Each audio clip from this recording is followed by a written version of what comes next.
Assalamualaikum, salam sejahtera dan salam biru warna. Kami merupakan kumpulan 4 bagi subjek Kenegaraan MPU 1042. Tajuk pembentangan yang ingin disampaikan ialah pengebumian tradisional etnik Mahanam, iaitu di bawah tema kepercayaan etnik atau masyarakat di Malaysia. Skop kajian ini adalah di kalangan pelajar etnik Melanau yang berada di Universiti Utara Malaysia. Antara objektif kajian yang ingin dicapai adalah mengkaji latar belakang pengebumian tradisional masyarakat Melanau, membincangkan amalan pengebumian tradisional masyarakat Melanau, menganalisis jenis pengebumian tradisional masyarakat Melanau dan meneliti tentang kewujudan amalan pengebumian tradisional masyarakat Melanau pada masa ini. Kaedah kajian yang digunakan untuk mengumpul maklumat ialah temubual separa berstruktur dan perpustakaan. Bagi masyarakat Melanau, kematian merupakan satu proses perpindahan roh manusia dari dunia raga ke dunia alam yang disebut sebagai nikau amatan. Sebelum tiba ke nikau amatan, semati tidak mengalami pelayaran dengan menggunakan perahu menuju ke tempat tersebut. Sepanjang perjalanan itu, mereka terpaksa berhadapan dengan cabaran seperti semangat jahat yang ingin menyesatkan roh si mati sepanjang perjalanan mereka untuk sampai ke nikau amatan. Cara pengebumian ini diwujudkan bagi memudahkan roh si mati sampai dengan selamat di nikau amatan. Amalan pengebumian tradisional ini hanya diamalkan dalam kalangan orang yang mati dalam kaum Melanau seperti golongan raja, bangsawan dan pemimpin. Amalan pengebumian ini boleh menunjukkan ketinggian darjat, pengaruh dan kekayaan semati. Dengan ini, kita boleh mengetahui bahawa masyarakat Melanau sangat mementingkan status sosial dalam kehidupan mereka sehingga mengelaskan masyarakat mereka kepada lapisan masyarakat. Struktur sosial Melanau tradisional terbahagi kepada 3 peringkat sebelum kedatangan Brunei yang membawa pengaruh Islam ke muka. 3 peringkat tersebut ialah golongan atasan, golongan pertengahan dan golongan bawahan. Golongan atasan dikenali sebagai 9 pikul, iaitu terdiri daripada raja dan kerabat diraja. Manakala golongan pertengahan dikenali sebagai 7 pikul, iaitu terdiri daripada bangsawan, saudagar dan pengusaha. Golongan bawahan pula dikenali sebagai 7 bertilik atau daipen, iaitu golongan hamba. Hanya golongan atasan dan pertengahan terlibat dalam pengebumian ini. Seterusnya ialah jenis pengebumian tradisional masyarakat Melanau. Terdapat 2 jenis pengebumian tradisional yang diamalkan, iaitu pengebumian kubur gantung dan pengebumian jenungan. Bagi pengebumian kubur gantung, ia merupakan wadah pengebumian pertama golongan aristokrat dan pertengahan. Mayat akan diletakkan dalam kubur gantung beberapa tempoh masa tertentu sebelum dipindahkan ke tempat persemadian kekal. Terdapat 3 aspek mempengaruhi tempoh masa, iaitu menunggu mayat si mati terurai. Setelah beberapa tempoh itu, sisa tulang mayat akan dipindah masuk ke dalam tempayan untuk diletakkan dalam jerunai. Kedua, ialah menunggu proses pembentukan dan pengukiran wadah pengebumian kedua selesai. Kedudukan tapak kubur tidak hanya terkumpul di satu tempat sahaja. Lokasi pembinaan kubur adalah untuk memudahkan penduduk kampung menyalakan lilin di kubur si mati. Tujuannya adalah untuk menerangi perjalanan roh si mati menuju ke likuk yang matai agar si mati tidak tersesat dan datang kembali menghampiri keluarga dan penduduk kampung. Pengebumian jerunai merupakan pengebumian sekunder dan tempat persemadian kekal bagi golongan atasan dan pertengahan. Jerunai dibuat daripada kayu belian yang besar dan matang kerana jenis kayu ini amat tahan terhadap cuaca panas dan hujan. Ketinggian bentuk jerunai ini adalah bentuk bulat dan berketinggian antara 12 hingga 15 meter. Tiang jerunai ini terdiri daripada 3 lubang yang ditebuk padanya. Dan lubang ini juga mempunyai tujuan yang tersendiri. Lubang di bahagian bawah adalah untuk meletakkan barang berharga milik si mati. Lubang di bahagian tengah pula dikhaskan untuk menempatkan tempayan yang mempunyai rangka si mati yang telah raput daripada proses pengebumian gantung. Dan lubang di bahagian atas pula adalah dikhaskan untuk si hamba yang telah dikorbankan untuk mengiringi roh si mati. Seterusnya, saya ingin menerangkan cara pengebumian tradisional etnik Melanau. Cara pengebumian tradisional etnik Melanau ialah apabila berlaku kematian, mayat akan dimandikan terlebih dahulu dan dilakukan oleh ahli keluarga terdekat. Yang kedua, seterusnya mayat akan dipakaikan dengan pakaian yang cantik berserta dengan hiasan seperti barangan kemas. Bagi wayang wanita, kain yang diterima semasa perkahwinan ialah kain sebunuh akan dielakkan bersama dengan mayat. Jari mayat akan diikat pada badan dengan kain, manakala kepalanya ditudung kain yang diikat di bawah dagu. Mayat akan diletak di atas parat yang diperbuat daripada papan dan dahan lumbia. Tempat ini akan dilapis dengan tikar bombay dan dilapis bahagian atas dengan kain selimut. Bagi cara pengebumian jerunai pula, sebelum jerunai didirikan, nyanyian lagu tradisional terlebih dahulu didendangkan untuk didenggari oleh tetamu. Kemudian, lubang untuk menegakkan jerunai akan digali bagi menempatkan tiang tersebut. Lubang tersebut akan digali sedalam 2 meter. Seorang hamba abdi akan dihimpun ke dalam lubang tempat jerunai yang hendak dipacak.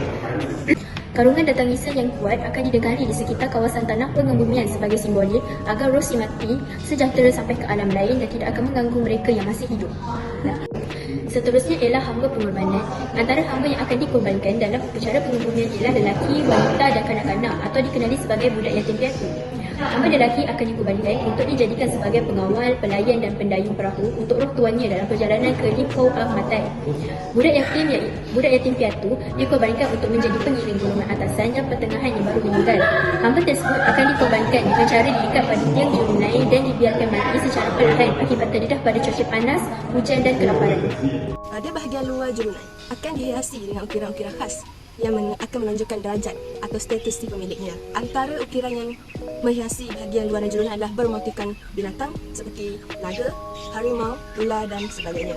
Ada juga ukiran di luar jurunai yang bermotifkan alam flora atau buah-buahan yang menunjukkan pemiliknya seorang aristorat yang berjatina perempuan. Bagi pengetahuan semua, ketinggian jurunai juga ditentukan berdasarkan status dan kekayaan si mati. Semakin tinggi status kekayaan si mati, semakin tinggilah jurunai itu dibina. Selain itu ialah persiapan sebelum, semasa dan selepas upacara pengebumian. Sebelum pengebumian, mayat akan disimpan di dalam rumah selama 3 hari. Terdapat juga ahli keluarga yang menyimpan mayat selama seminggu. Upacara pengebumian akan disertai oleh semua ahli keluarga dan tukang manis. 2 helai kain lagi diletakkan di atas mayat akan diambil untuk digunakan dalam upacara pelatau dan sehelai lagi dilapiskan kepada si mati. Bendera mengikut taraf mayat akan dikibar semasa keranda dibawa untuk pengebumian. Selepas sampai ke tanah penguburan, keranda akan dibuka dan pada ikatan mayat. Seterusnya, keranda akan ditutup. Pakaian si mati akan diletakkan di atas kubur selama 3 hari berturut-turut. Seterusnya ialah barangan yang perlu disediakan semasa pengebumian tradisional etnik Melanau. Antaranya adalah seperti makanan, pinggan, mangkuk, lilin, manik, janggaya dan hamba. Dibekalkan kepada golongan aristokrat. Bekalan makanan disediakan untuk dijadikan sebagai bekalan si mati dan perjalanannya ke dunia baru. Lilin sebagai penerang perjalanan si mati. Manik ataupun dikenali sebagai manik tilek yang disediakan untuk si mati sebagai wang laluan untuk diberikan kepada penjaga dunia orang mati. Janggaya yang fungsinya dipercayai sebagai petunjuk arah kepada si mati yang dalam pelayarannya menuju ke dunia orang mati. Akhir sekali ialah patah larang pengebumian tradisional Melanau.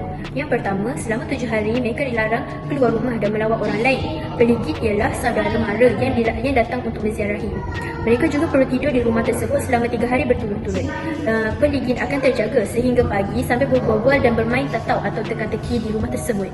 Mengikut kepercayaannya, masyarakat Melanau dahulu kala akan mengadakan upacara pestau iaitu nyanyian berkaitan jantina si mati. Upacara tersebut adalah untuk memberi hantaran kepada roh si mati. Rombongan akan menuju ke kubur dengan membawa kuih-muih untuk diberikan kepada si mati. Setiap ahli rombongan perlu mandi dan jamuan makan akan diadakan.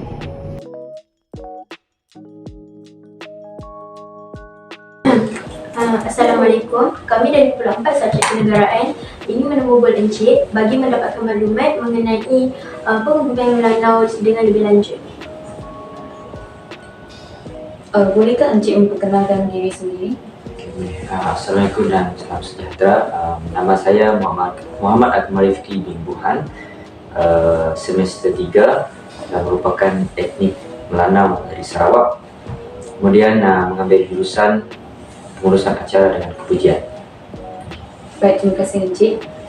Bagi mencapai objektif kajian kita, di sini saya telah menyediakan beberapa soalan yang memerlukan Encik bagi pendapat Encik terhadap soalan ini bagi mencapai objektif kajian kita. Pada pendapat anda, kami juga ingin mengetahui adakah anda dan keluarga anda masih mengamalkan amalan ini? Secara keseluruhannya lah, saya dan ahli keluarga memang tak pernah pun mengunjung proses pengebumian ataupun persemadian Jurunai, sebab jika ikut jangka masa kelahiran memang tak sampai pada tahap itu. Sebab Jurunai ini mula bertapak beratus tahun yang dulu. Jadi kalau nak dikatakan sekarang memang kami tidak terlibat. Akannya berlaku di sebelah dalat ataupun di bahagian muka. Dan proses ini adalah di mana dia ada perbezaan agama. Yang melakukan proses ini adalah kebanyakannya agama pagan, iaitu disebut sebagai agama yang tidak mempercayai Tuhan. Jadi kebanyakannya orang yang menjalankan proses jurunai ini dahulunya adalah orang yang bukan Islam. Jadi apabila agama mula bertapak di muka, jadi benda ini akan dihapuskan serta-merta.